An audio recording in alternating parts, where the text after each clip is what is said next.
It's a great honor for me to be here at the Empire Club of Canada today, which is arguably the most famous and historically relevant speakers podium to have ever existed in Canada.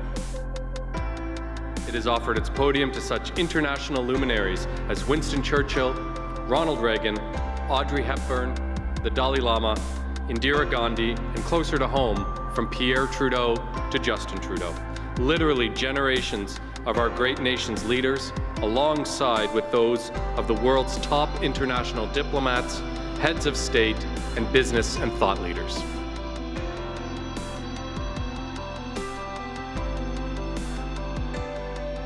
It is a real honor and a distinct privilege to be invited to speak to the Empire Club of Canada, which has been welcoming international diplomats, leaders in business and in science and in politics. When they stand at that podium, they speak not only to the entire country, but they can speak to the entire world.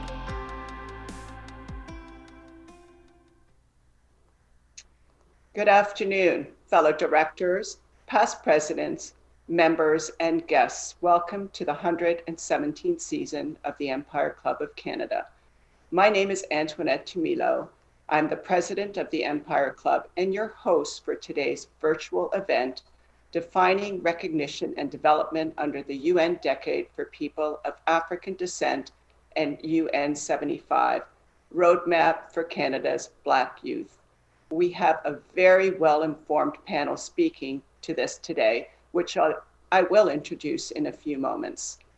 I want to take a moment to recognize our sponsors who generously support the Empire Club and make these events possible. Our lead event sponsor today is KPMG, and our season sponsors are the Canadian Bankers Association and Waste Connections of Canada. I also want to thank our event partner, BBC and livemeeting.ca, for webcasting today's event. Now, I have a few logistical items to share with you before we get started. First, if you're finding your internet feed is slow, please see below and click the Switch Streams button.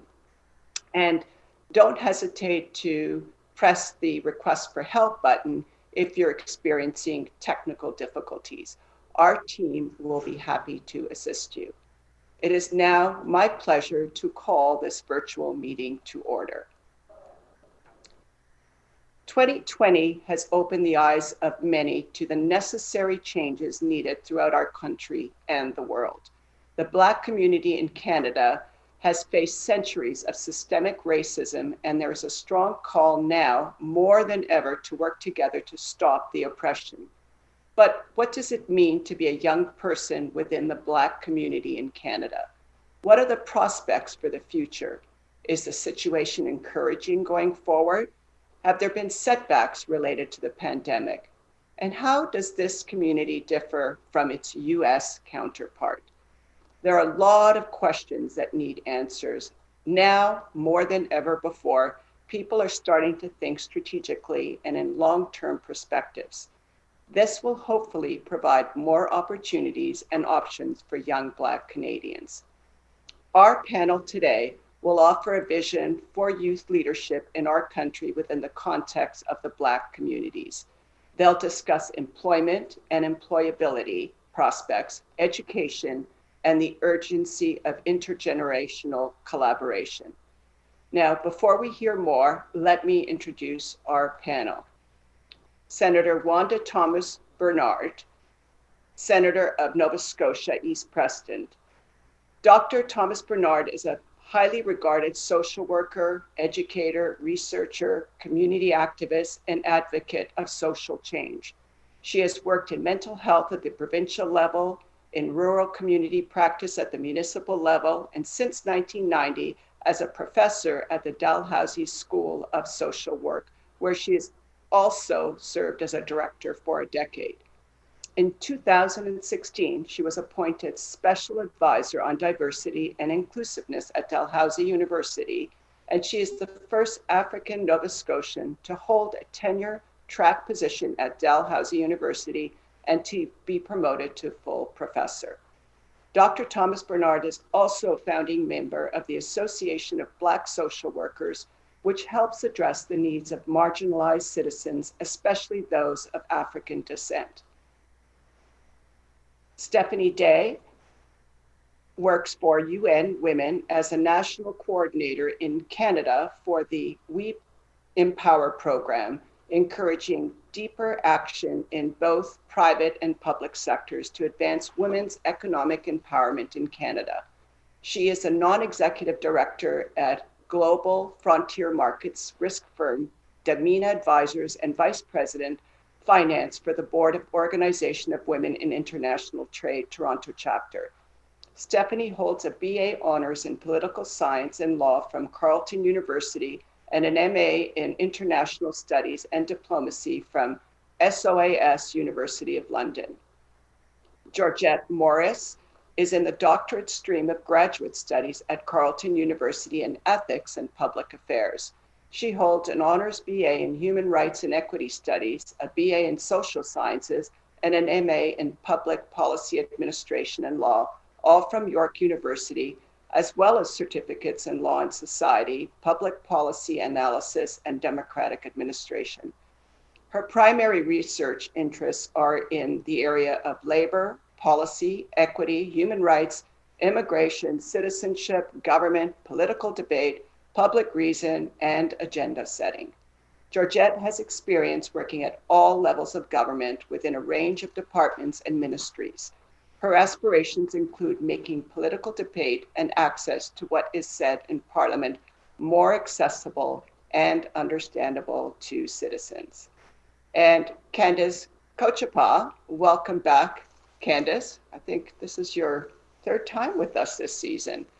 Third, there you go. Candace is the founder of the Developing Young Leaders of Tomorrow Today project. The program serves the purpose of connecting participants of the program with strong mentors within the Black communities and non-racialized allies who have been successful at navigating systemic structures and creating access to available opportunities for marginalized people. Candace holds a master's and bachelor's degree in social work from York University and a diploma in child and youth work from George Brown College. She is the recipient of the Top 25 Women of Influence in Canada, awarded by Women of Influence Global, Top 100 Accomplished Black Canadian Women by co-authors Honorable Dr. Jean Augustine, Dr. Denise O'Neill Green, and Donna Jones Simmons, and Top 21 New Founders to Watch by Future of Good in 2020. Now, before we get started, I just want to remind everyone on this call that this is an interactive event. So I encourage you to send your questions in, and Candace will make sure to have the panelists respond to them. So Candace, over to you. Thank you so much, Antoinette.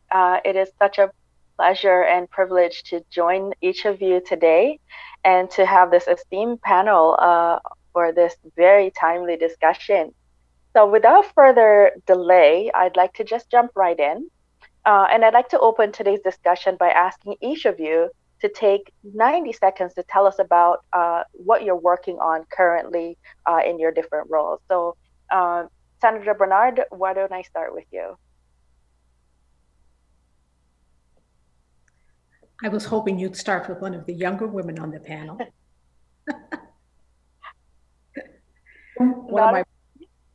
Yes, would you mind? Absolutely. I have to just wrap my head around what I'm currently working on because there are so many things. Sure. So I need to just narrow that down briefly. Okay, absolutely. So Georgette, why don't we start with you then? Absolutely. So currently I am working on my research at Carleton University. I'm writing quite a bit now, finishing up final classes, as well as I'm volunteering with Jaku Kombi, which is a Black-led organization here in Ottawa. Aside from that, I'm also working with the Social Sciences Humanity Research Council in programs, particularly the Connection programs. Very good, thank you. And Stephanie? Hi, thank you so much, Candice, and thanks so much to the Empire Club of Canada for hosting us. So as mentioned, I coordinate the We Empower program in Canada. So since 2018, we've been very focused on advancing gender equality and women's economic empowerment across the G7 in the public sector, private sector, and civil society. I also support the Women's Entrepreneurship Knowledge Hub, and we have also been focusing on how to support Black women entrepreneurs, especially since the research shows us that they have been some of the most hardest hit since COVID-19. So we've been having some roundtables, and we are ramping up to do some more work supporting them in 2021. So pretty much all things gender, all things women's empowerment, that's what I'm into. Excellent. Thank you, Stephanie. And Senator?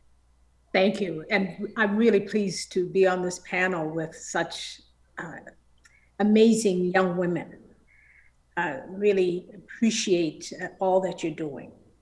Let me share just briefly what I'm working on at the moment.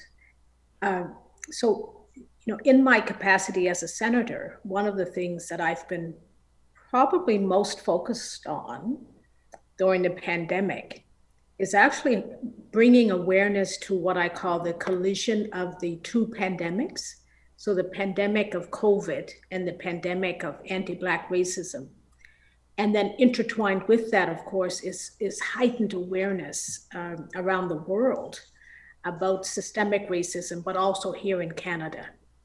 And so a lot of the work in different spaces within Parliament is really working on, so how do we take this moment, the Black Lives Matter moment, and ensure that it becomes a movement? So a lot of my work is focused there, but also in Nova Scotia, I've been sort of busy on the ground as well, working with some colleagues around a particular research project looking at impact of COVID on intimate partner violence in the African Nova Scotian community, and how we ensure that health and social services interventions are culturally responsive.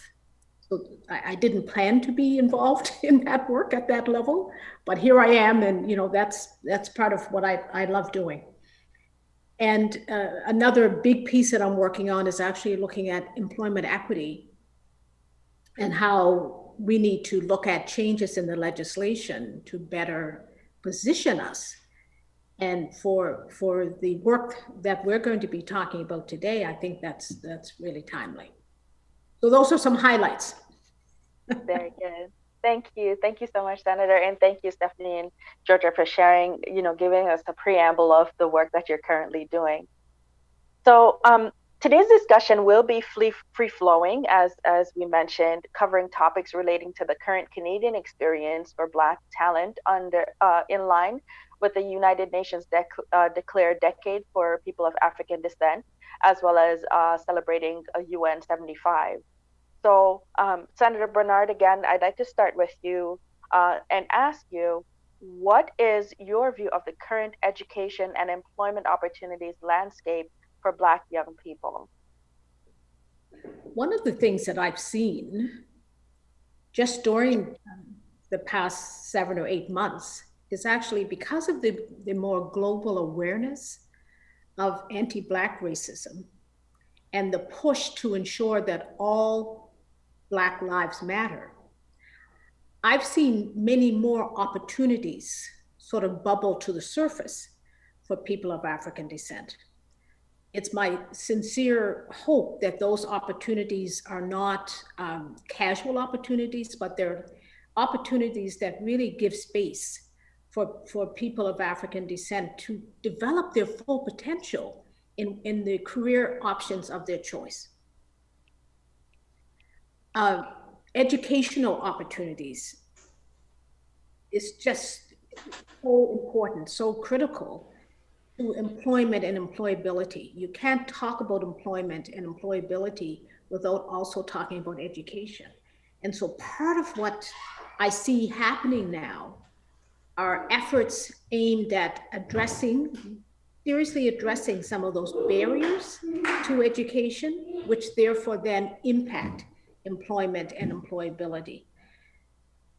What we need is a convergence of the systemic changes in those areas, but also the preparedness So the work that we're doing in communities becomes that much more essential, so that we're preparing young people to take up these opportunities that will be there for them. This has to be more than a moment. It really has to be a movement. Absolutely. Very, very important points that you made there, Senator. Thank you so much. And Georgette, can I ask you also to piggyback on the same question? Absolutely. And I would strongly agree and echo the Senator's response, where there are many opportunities that I have seen come to the surface, both from an education perspective within many different organizations. And my greatest hope is that they're not temporary, they're not casual, they're not precarious, that they're long-term, and that there's a true investment in the development of capabilities of individuals, because essentially having a temporary opportunity is not going to change the long-stemming issues that we have.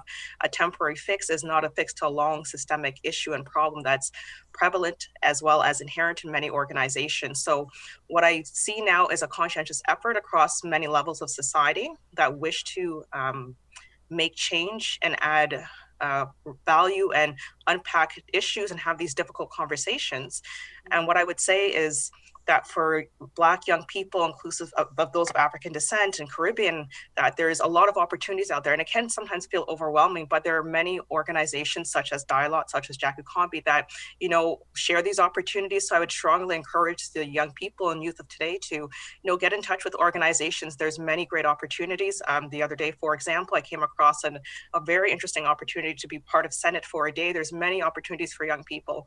And so at this point, I would just tell everyone, you know, go online, be open to looking, join networks, because there's so many opportunities and great organizations that are positioned and that are willing to share the information. So essentially, if you're willing to look, you'll definitely find many things, but I just hope that this continues. Absolutely. Thank you so much, Georgette, and 100% agree that, you know, there's a lot of opportunities starting to emerge. And, you know, the key piece is that they're not just around because there's so much of a spotlight being focused on Black issues or issues facing Black communities, but we hope that this is, you know, the work that is going on right now extends, especially beyond the UN decade and into, you know, many years to come. So Stephanie, I'd like to bring you in on the discussion now to talk about how can the UN decade and UN 75 be leveraged as opportunities to advance Black talent in Canada. For sure. I actually, before I get to that, I just wanted to add something on the previous question. And that is for us to really consider that maybe it's time also for the private sector to bend and to cater to the youth and to women. I'm coming from a gender perspective, from a feminist perspective, and we know that Black women are underpaid, they're underrepresented in leadership positions, and it's not necessarily that they are not qualified, it's just that they have been held back by systemic barriers. And I like how the Senator started talking about that sort of double COVID. Excuse me if I've got it wrong, but you know, there was the COVID and then there was Black Lives Matter, these two very big instances that happened in the world at the same time and made people pause and reflect. Working with UN Women, we are often encouraging companies to think about gender equality and women's empowerment. And when Black Lives Matter happened, there was a shift. And that shift was, as Senator referenced, to focus on anti-racism and discrimination in the workplace. And what we have been saying is that it's not either or, it's not just gender and it's not just anti-racism, that in fact it's both, and really pushing that intersectional lens on the work that's happening and really transforming diversity and inclusion culture so that young people of different backgrounds, different races, they have those opportunities to grow and to lead amazing organizations. The other thing I wanted to add on in addition to that is also thinking about education, but thinking about entrepreneurship education, because we know the lever in terms of really creating generational wealth is through entrepreneurship. So how are we arming our youth and our minorities and women to really transcend their socioeconomic status by using entrepreneurship as one of those opportunities? This is not something that's common in our sort of public school education, but there's a huge opportunity there that I think is overlooked. In terms of the UN tools, from UN Women, we use the Women's Empowerment Principles. So these were set up in 2010, and they really serve as a guide for businesses on how to empower women. We have more than 4,000, almost 4,000 companies signed on, and that's sort of what I've been doing here in Canada, encouraging companies to sign on to the WEPs and to use the Women's Empowerment Principles as a guide, as a framework to create change through the organization. So when we have, for instance, high-level leaders embrace gender equality, women's empowerment, anti-racism, we can see those changes ripple through the organization. And the WEPs, they take you through leadership, health and safety, supply chain, again, touching on entrepreneurship. Let's support some businesses that are owned by women or minorities. Let's give them some opportunities. Let's collect the data. Let's report on progress to see where we are, where we want to go. These are tools that we can use, and these values, again, as well, from the UN, that we can use to guide our work in combating racism and bringing a coordinated approach across the public sector, private sector, civil society. So these are just a few of my thoughts, and I'll hand back over to you, Candice. That's amazing, Stephanie. Absolutely. I love the thought process, behind UN Women, in that, that intersectional lens is so important, right? But when you're talking about the idea of intergenerational wealth, or wealth that exists beyond the current person delivering the opportunity, this is something that is absent in a standard way from Black communities. And it is not because we don't have the ability to create wealth, or we don't have the ability to sustain wealth, is that we are working from so far behind that it is difficult for us to build wealth and our generational wealth. And go ahead, Senator. You go ahead first, Stephanie. Go ahead. No, it's really just, transforming our mind. For so long, we've been taught that you go to school and you get a job, and that's just what it is. But there's more than just going to school and getting a job. Not show now, but show up in the year. Please go ahead. Please go ahead.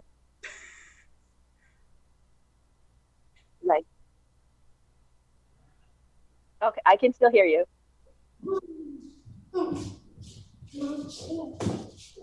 Stephanie, were you finished? Yeah, sorry, I think there was a bit of a delay. I was just going to make the point that it's important to see diverse women entrepreneurs, diverse entrepreneurs at a young age, so that minorities and youth can begin to envision themselves in those type of positions and believe that they can do it.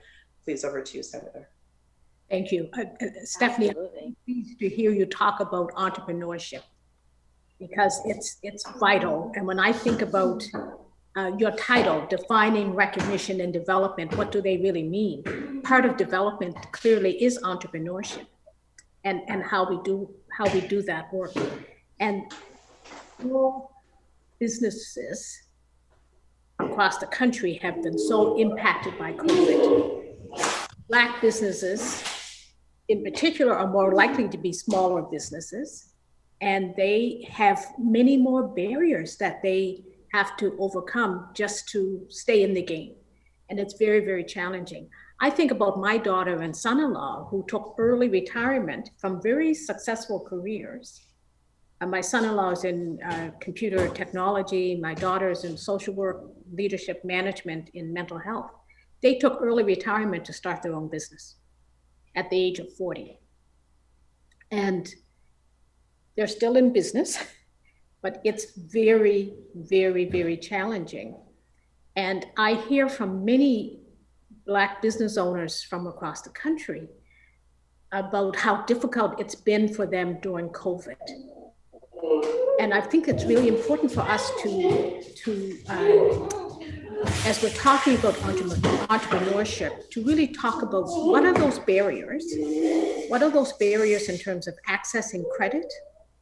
There's no intergenerational wealth to access private credit. So the systemic barriers in that whole system. But there's also the racism that business owners experience in the conducting of their businesses. And so pieces that we need to make sure that we're addressing. And my grandson is here. I'm here in Ontario.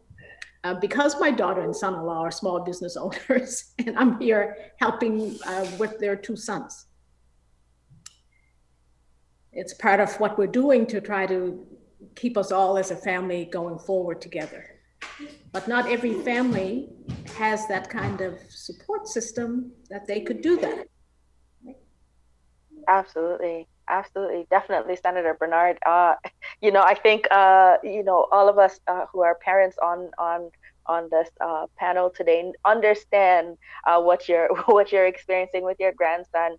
Myself, I'm kind of locked away in the office, but my two girls are right outside the door, waiting to come in and be on screen to work with me.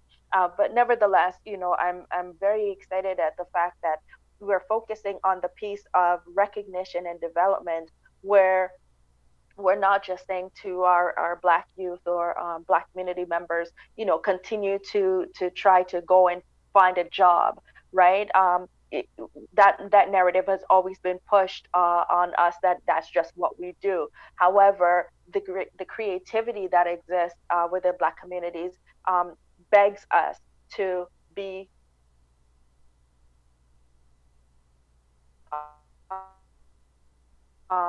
innovative in hand. And COVID, in its nuanced way, has opened up many doors for people to look at entrepreneurship as the next level of labor market, right? Georgette, I want to open it up to you as well. Do you want a question? Yes, to follow up with the question. Yes. And I would strongly agree with everything that's been said, because it's very important not only to have this mindset of this one stream kind of pathway to, do the school thing and get a job, but to really be involved in the community and be involved in the different opportunities that are out there, because small businesses are these are real people, these are real families that are contributing to the economy. And it's very important if we really want to develop, I think, as a nation, as a community, as a society, as a province, as a state, it's imperative that we invest in small businesses, and that if there's any barriers that are present, that we remove those things and we sit down and deeply think about the ways in which these barriers prevent people from fully developing their capabilities. I think of a quote by Toni Morrison that says, she tells our students, when you get these jobs that you've been so brilliantly trained for, just remember that your real job is that now that you are free, you are to free somebody else. If you have some power, then your job is to empower somebody else. And I look at that quote and I resonate with it so deeply, because, when you get to these positions and when you develop yourself and your capabilities, the real job and the real work is to share that knowledge and to really impact your community. And I challenge everyone, as you develop and as you grow, to, give back, to take on a mentee, to impact the community, because I can honestly say a lot of the opportunities I've been given and that I've been aware of have come from people that have directly, let me know what's out there and what's aware. And, as a child, I participated in many programs with the city in terms of summer camp. I met a lot of interesting people. And I remember very specifically, actually, there was a day that the federal government came and they had a book, and it was called Youth Link. And this book had all the opportunities such as My Explore, many different opportunities for youth here in Canada. And I don't think they published the book anymore. I believe it's online at youth.gc.ca. And that book had pages of resources that tell young people about the various things that we have right here in the city, in the province, in the country, and that we should be well aware of. So I strongly urge everyone to develop themselves and their skills, and yes, achieve things academically, but also participate in society. And part of that participation includes small businesses. Absolutely, absolutely. And I like the thought line that each of you have presented in terms of making sure that there's space for small businesses and in entrepreneurship particularly. I'm wondering if you all can kind of take a minute to think about in addition to what is in development for small businesses, how can larger corporations facilitate entrepreneurship in recognition, again, of the UN decade, but also recognizing how important it is to transition from the way the labor market is currently set up versus how COVID has really come in and changed how the labor market will be in the future. If I could just come in quickly on that. So over the summer at UN Women, we We're working very hard on trying to understand the experiences of women entrepreneurs during COVID-19. And we did a lot of research connecting with women's business associations across the G7. And we put together a tool which is available on our site, and I'm happy to share the link afterwards, that basically addressed how the public sector, the private sector, and the civil society can support women entrepreneurs during COVID-19 and through COVID-19 across five key themes, which are some of the barriers we mentioned for women entrepreneurs. And some of the stuff that we came up for with regards to the private sector, I mean, one of the main opportunities is in procurement and supply chain. In Canada, we have Canadian Aboriginal Minority Supplier Council, we have We Connect International, we have WBE. These are all organizations that are committed to giving businesses the opportunity to source from women-owned businesses or minority-owned businesses. I think oftentimes maybe businesses will feel like they don't even know where to go, you know, to find a minority-owned business or a women-owned business. But these organizations, they are your answer. And we see some good practices from larger companies, for instance, like Ernst & Young or P&G, who will intentionally say that we are sourcing 500 million, 300 million, some of our corporate spend dedicated to women-owned businesses or minority-owned businesses. So that, for instance, definitely is a huge opportunity, I think, for the private sector to come in and really lift up women-owned or minority-owned businesses, especially during this time. Definitely. Thank you so much. And Georgette and Senator Bernard, of course, this is open to you as well if you have any comments there. Yes, I would just jump in and say that relating to small supply chains, you know, when there's developments happening and when there's construction and things like that, there has to be a conscientious effort to invest in these small businesses that are women-owned and that are owned by individuals from employment equity groups. There's been a lot of really interesting research that's been done abroad, specifically looking at in England as well as in Australia, that have special programs that if a development is happening in a city, there's a process that has to transpire to ensure that small businesses know of the process when something's going out to tender, when there is a call for proposal. We can see many specific examples right here in the city of Toronto where with various community benefits agreements and developments that it has to be at the forefront. It has to be intentionally done. And I think that with great organizations such as the United Nations that are advocating these things, more and more we'll see these things become a norm. And that's where the real goal is, to ensure that we don't need to necessarily do a special call, but these businesses will be considered at the forefront and at the beginning. Excellent point. Thank you. If I could speak to this and take the conversation in just a little different direction. And I'm sorry I keep coming back to COVID, but obviously it's top of mind.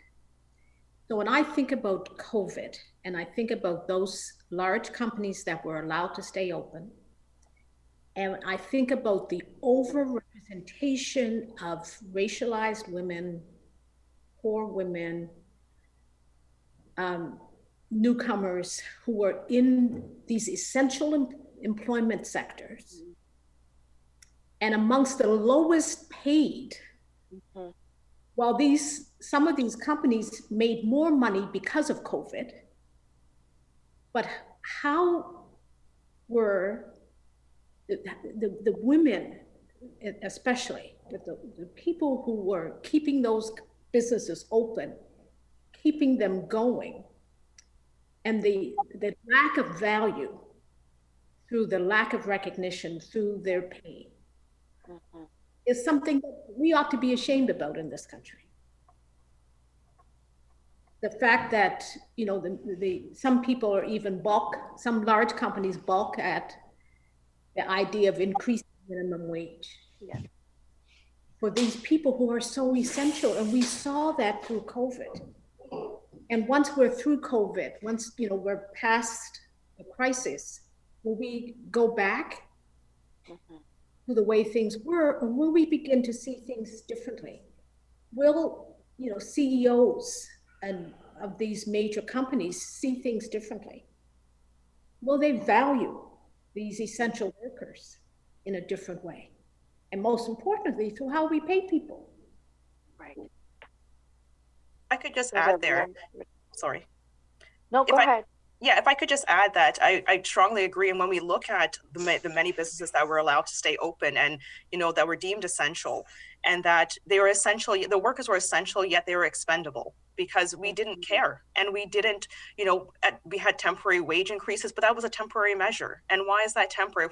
If we're honest with ourselves and we look at, the rate of pay at the minimum wage, and sustaining a good life. And, good can be widely defined, but essentially a comfortable life, and one that one ought to have access to. And the way in which, these individuals are working in these areas that we said are essential, that we need, that we cannot go without. Yet we chose to completely absolve ourselves of any real conscious societal responsibility. And to me, that's problematic. Absolutely. And I think even to go beyond that, actually just thinking largely speaking about the workforce and the way that we work, the structure of work, which is very archaic if you think about it. And for a long time prior to COVID, we were talking about the future of work and encouraging companies to change and to have flexible work policies and to support elder care and childcare and all these things that they said they don't have money for. They don't have budget for, they don't have time for, and it's not a priority. And then COVID happened. And all of a sudden, everybody was on Zoom. Everybody was working flexibly. Everybody had the technology to continue to do the work. And everybody had their children or their grandmothers in their Zoom calls with them. And they understood, and it just all of a sudden it made sense. Like, oh, these are issues that we need to take seriously. And the budgets all of a sudden appeared. And the conversations that were just discussions somehow became reality. So I'm with you, Georgette and Senator, in hoping that this is not just something of COVID, but this is something that we take into the future. And COVID has been great in that it has sort of paused us in our time to reflect on the way things were working or not working and how we want things to be in the future. And I'm really hoping that society as a whole will take the good, the little bit of good that has come out of COVID, and run with it into 2021 and beyond. Yeah, fantastic. And actually, that's a great segue to the next question, which is, where do you see opportunities for intergenerational collaboration? Thinking about all the different conversion of barriers, all the different convergence of issues that are coming up health-wise, socioeconomically, all of those things. How can, from one generation to the next, how can we work together now to prepare for the future? Stephanie, I'll start with you. Sure. Well, at UN Women, we have Generation Equality. This was our multi-generational campaign. It got delayed a bit because of COVID, but we're still moving strong for 2021. And the Generation Equality campaign demands equal pay, equal sharing of unpaid care and domestic work, an end to sexual harassment and all forms of violence against women and girls, healthcare services that respond to their needs, and equal participation in political life and decision-making in all areas of life. So it's about having conversations, it's about being vocal, it's about talking about the things that we're talking about now. Anyone of any age, of any background can get involved and can get active on this. We have social media kits and different ways that you can get involved in your community to have these type of conversations. But it's about saying that, we've made some progress, of course, but we haven't made enough. And it's about being radical about the future, about gender equality, about women's empowerment. So it's just an opportunity for us all to get involved and to advocate and to change some of the things that need to happen. Fantastic. Georgette. Yes, absolutely. So there's a few things that I've thought about that potentially could contribute to this intergenerational collaboration. So some of those things, would have to include more collective networks. And what I mean by that is that we're not going to do this kind of exclusivity. It's about who you know, but we're trying to be whole and human with one another. So that means, for example, if an organization, has some positions coming up, develop the young people in your organization, have mentorship programs, and not just to say you have mentorship programs, but have real programs and have two-way mentorship programs, because we can all learn from each other. There's things you bring to the table, there's things I bring to the table. So we need to have this consistent conversation that's dynamic and that's there's a real back and forth. I had another thought about when we were younger, we had this like take your child to work day. And I think we need to kind of embrace that, but on a much larger scale. And it could be, take your colleague to work, take somebody to work, because you never know the extent of a role or what really transpires until you can actually be within it. So I think it's great we have that opportunity when we're young, but you just don't have that again after, I think it's perhaps grade 6 or 7, somewhere around there. So, really embrace your opportunity. And I would challenge, again, like I said earlier, like anyone who's like a leader in the organization or anything like that, to really, sit down and sometimes think about, what can be done, because sometimes it feels overwhelming right now. And like we've talked about, we're in this, double pandemic of COVID, of anti-Black racism, but there's sometimes it feels like you can't do anything, and that feeling is a very hard feeling. But there's small changes that we can make, and it could be something as simple as just having a coffee with somebody, having a 15-minute Zoom call, encouraging each other, because we are all in this together, and we know that COVID has revealed to us all the many inequities that are within our society. And if we really want to do the work, it starts with each of us. It's not just a one-sided thing. It's not one organization. It's not one person. It's all of us just doing a little bit, being more open, being more kind, and really having that compassion. And like Stephanie had noted earlier, all of a sudden we were able to work from home. We were able to encompass elderly care. We're able to do all these things. So for me, I would strongly say that just be human and be compassionate and understand that we're all in this. And if we can help somebody, let's do it. Let's do it. Absolutely. I love that. Senator, do you want to add anything here on intergenerational collaboration? As the elder here, of course. So I absolutely believe in Angela Davis's statement, lift as we climb. And I also say we must lift as we lead. So as we're engaging in our careers, in community, in engaging in civil rights matters, as older people, we need to make sure we're bringing young people along with us. As an older person, I know personally that one of the things I have to really work at is making sure that I'm creating space for young people to really have a voice.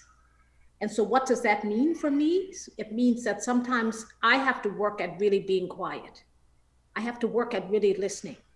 I have to work at really making this space authentic space and not tokenistic ageism space. Right? Ageism goes two ways. We have ageism on the side of older people, but we also have it on the side of younger people. This notion, well, they just got out of school, what do they know? And so being open to embracing what young people can bring to a conversation, to a discussion, to an organization, and trying to make sure that we bring those voices in. A message I would have to young people would be, don't be quick to send us out to pasture. and I've seen that happen. I've seen a dismissing of people just because they're of a certain age and vintage. And so I think it's a requirement of being open on both sides and of the age spectrum, all sides of the age spectrum, and recognizing that we all have some work to do in making sure that we're authentically listening and engaging and embracing, and that all the voices matter. And my grandsons remind me every single day that I'm getting old. But they also remind me that I'm staying young because I'm with them. Yes, definitely. I get this message from them every day. So I consider myself very lucky that I have that. Very good. Thank you, Senator. And absolutely, one of the points that I'll share here from personal experience is actually that Senator Bernard has created space for me in terms of, even at the point where Dialogue was still in development, Senator Bernard saw me as a young leader and really took me under her wings and gave me the opportunity to meet some influential people, as well to explore, what developing a program that supports Black youth, what does that look like? So I was really honored, of course, to have that relationship with her, and I'm seeing more and more where senators across the spectrum are looking at how do we work with younger people, and I think that's one of the essential pieces, as you mentioned, Georgette and Stephanie. One of the essential pieces of keeping the conversation going when you're having that two-way dialogue between our history, our present, and our future. I think that's really important to have. So I'm gonna have just dive into the last question. We have about a minute left, and before I take some audience questions, I want to pose this first question to Senator Bernard and give you all an opportunity as well to answer. So, how can Canadian Black young people learn from and leverage the social justice movement that caused structural change, such as the election of the first Black and South Asian woman to become vice president in the United States? Senator Bernard? I think part of what needs to happen is that sort of critical reflection and critical analysis. And I see it, I would even take a step back and look behind sort of where we are in this present moment. And I remember, I guess it's 12 years ago now, when President Obama was elected. Mm-hmm. And there was this worldwide kind of conversation happening because the first Black president was elected in America, the quote unquote one of the greatest countries in the world, that somehow we were now in a post-racial society. Mm-hmm. And I think that we need to do a critical analysis of the Obama years and then the post-Obama years. And now where we are now and how we position for the future so that the mistakes that were made in the assumptions that were made about this post-racial era, and some of us remain silent around some of those discussions about us being in a post-racial era. And it enabled the poison of racism to just eat away at some of the systemic changes, some of the movements that we had already, some of the successes, some of the achievements were eroded and eroded and eroded and eroded. And to this point of such the violence of racism and the impact of racism has become so much more visible now. And so the election of the first Black woman as a vice president, Black and South Asian, we need to look at that in a more holistic, bring a more holistic analysis to that, but also to look at what else do we need to be doing, because the change isn't just happening with the president and the vice president of the United States. So what does any of that mean for us in Canada? What does any of that mean for us in the world? And what does that mean for young Black Canadian youth who are in school, who are positioning themselves for their futures? How do we take this moment and work it into a movement to get to those systemic changes? And what part do we all have to play? And sometimes we say, well, that's a leadership issue. And sometimes we say, well, it's a grassroots movement issue. I say it's not an either or, but a both and. Yeah.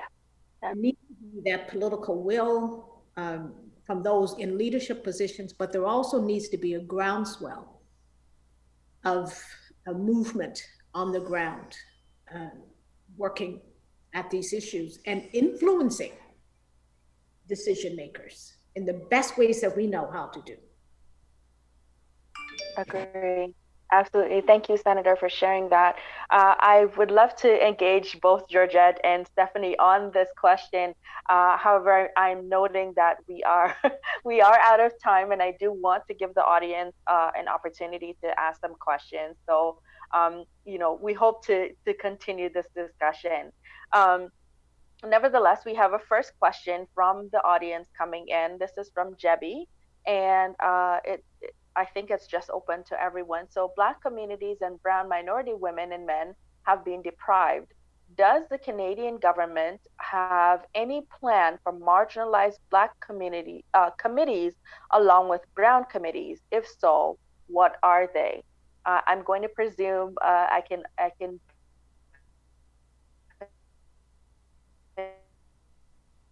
pitch this question to Senator first, and anyone else, Georgette, or to pick up on it as well. I would direct the person to look at the government's anti-racism secretariat. Have a look and to see what that secretariat is doing, and to see if you have questions. I think there's space within that work for the community to engage with the secretariat, and I encourage more Black and Brown Canadians to do so. Thank you, Senator. Stephanie or Georgette, do you want to take that on as well? Okay. Sorry, Stephanie. No, I mean, just building on the senator, I think that, again, it's the timing, you know, there's Kairos moments. And this is one of those Kairos moments where people are listening to Black voices. And we then have that responsibility to speak up. And so I think that there's nothing that we cannot achieve if we don't try. Senator gave the example of the anti-racism secretariat, but even if you get in touch with your local MP, I'm sure that they're listening now. Their ears are wide open. Anyone is willing to engage us, provided we are coming with some tangible and reasonable suggestions on what we need and what we think needs to happen in our community. So like, strike now. That's correct. That's correct. And then question two, just moving along quickly here. We have Michael.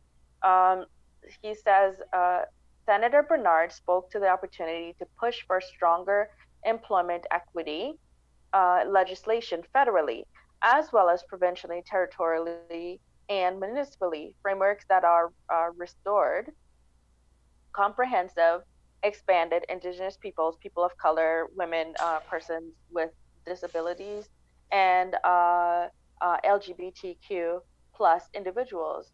So as we build back better, how can we realize this critical policy objective by adding employment equity, consistent obligations, and confidentiality to all economic recovery? Sorry, there's more to this question, but I'm just recognizing time. So I'm gonna just read that last part. As we build back better, how can we realize this critical policy objective? By adding employment equity or consistent obligations. So they've asked the question, but also given some answers. But how would you comment on this? The idea of building back better. How do we even position ourselves specifically relating to Black issues in Canada? Would either of you like to speak to that? Yeah, I think I can start off. I would say that when it comes to building back better, that we remain open and we have continuous conversations, not conversations that stop at one level or stop at one aspect of development or a particular phase. So I would say that it's imperative to continue having the conversations and truly engage citizen, because this is a time of public reason. This is a time of, you know, public debate, and we need to ensure that we're hearing all the voices. And there's many ways to participate, like Stephanie has said, in terms of reaching out to your MP, reaching out to your member of provincial parliament, reaching out to your city councillor. You know, as a citizen living in the country, you should know who these individuals are, respective of where you live, and you should feel comfortable engaging with them. And they're very responsive. I've had many engagements with them, and they're very nice people, and they're very attentive, and they want to hear from people. You know, these are the people they represent. They want to hear. And, you know, often I think that when we think about building back better, we have to take in consideration building back better doesn't just mean in one sector or one area. It's an all-inclusive approach. So that may mean looking at something and saying, you know what, that's not the best way to do that. That no longer works. The traditional 9 to 5, let's be more open. If somebody wants to work later, earlier, whatever that looks like, because again, we're all in this together. So it needs to be a very integrated approach that is multidimensional. Absolutely agree. If I could just add a couple of points. In the building back better, we've heard the analysis is really clear that it needs to bring a feminist lens. Mm-hmm. there's a widespread recognition of how COVID has impacted women, and some conversations, some analysts are saying it's setting back the women's agenda generations, really.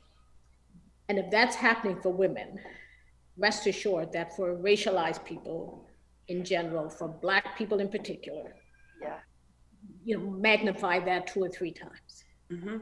So when I think about building back better, and I think about the feminist and talk about the GBA plus, we need to make sure that the anti-Black racism lens, the systemic racism lens, is a forethought and not an afterthought. So it needs to be fully integrated into all of the development and planning for building back better. And I absolutely agree with Georgette, it needs to be across all sectors. And writing in, right? We don't do enough advocacy. We do not do enough advocacy. And I'm always shocked when I ask people, well, who's your MLA or who's your MP? And they say, I don't know. They don't have a clue. And so you need to know who these people are because they are your representatives. And you need to engage in those conversations, send those emails, ask those questions, not just during election campaigns. Definitely. Oh my goodness, this is such an incredibly important discussion to have, and one, of course, that merits more than one sitting, right? But nevertheless, I want to thank you, Senator Bernard, Stephanie, and Georgette, for spending your Friday afternoon with us, and thank you to the audience members as well for your questions and for interacting with us. There are more questions here, but unfortunately, we are out of time for this session. So again, I'd like to extend my gratitude to each of you for joining me this afternoon to have this this very, very important discussion, and hope that we get a chance to do it again. So for now, I'll actually turn it back over to Antoinette. Thank you. Thank you, Candice. So many great takeaways from the discussion. The things that really resonated with me was we got to listen, we got to mentor,